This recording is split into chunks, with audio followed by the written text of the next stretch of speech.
Let's check in with Paul Bremer in Washington, the former ambassador at large for counterterrorism, former head of the Coalition Provisional Authority in Iraq. Good to have him back. What'd you make of the president today, Paul?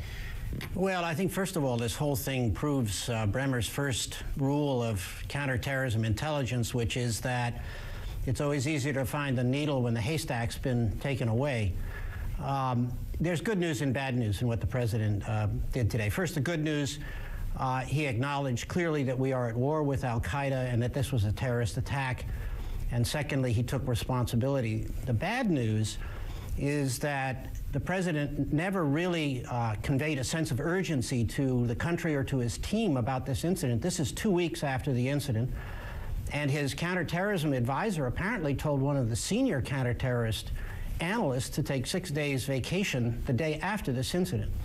The second bad news piece is more serious, and that is that the administration seems to be entrapped in its commitment to the failed counterterrorist policy of the 1990s, which is to treat terrorists as criminals. And that, in fact, could be even more dangerous than some of these systemic problems that the president talked about today. But a terrorist isn't a criminal, though, until a court of law says he is. I mean, how do you deal with the balance here between the Constitution in all of this?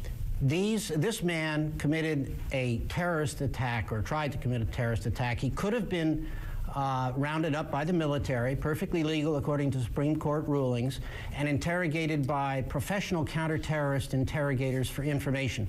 Counterterrorism intelligence information is highly perishable.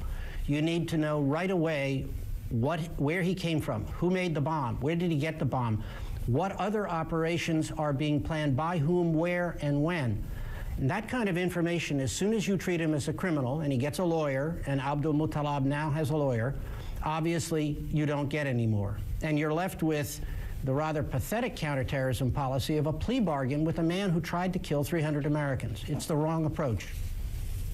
How about those who say, Paul, that the president today treated us as adults? He told us that nothing's perfect.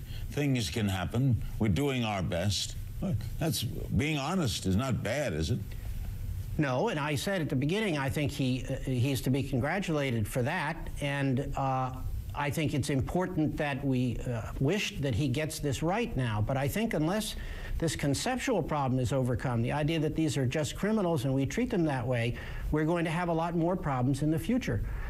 You know, also, Larry, these fixes that were announced are basically minor fixes. I think they probably were all proposed by the very bureaucracies that missed the various dots in the pattern. And there are two fundamental questions that should be asked. Number one, is this whole structure of the Directorate of National Intelligence really working?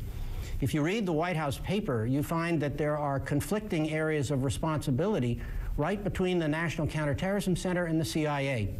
In fact, the paper congratulates itself that these two agencies are mutually responsible. Well, I don't know. My old rule in business is if everybody's responsible, nobody's responsible.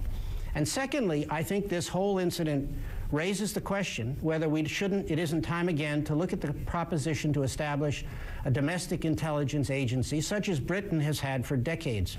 We've avoided that question now for about a decade, and it's time to come back and look at it again. Paul, what's your biggest worry?